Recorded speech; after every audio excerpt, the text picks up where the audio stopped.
కానీ అలా కాదు, కార్తీక మాసం వచ్చేటప్పటికీ శివాలయంలో, విష్ణువాలయంలో, అంబికాలయంలో, మఠ ప్రాంగణంలో ఈ 4 చోట్ల కూడా దీపాన్ని పెడతారు.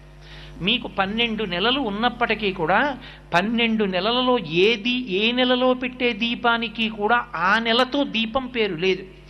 ఏదో భాద్రపద దీపం, లేకపోతే ఆశ్వీజ దీపం, మార్గశిర దీపం అలా పేర్లు లేవు.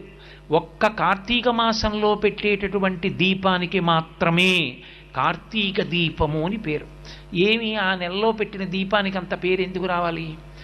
ఆ ఒక్క నెలలోనే దీపానికంత ప్రాముఖ్యత ఎక్కడుంది? యథార్థానికి పూజలో ప్రారంభంలో ఒక అంగంగా మనం దీపం వెలిగిస్తాం.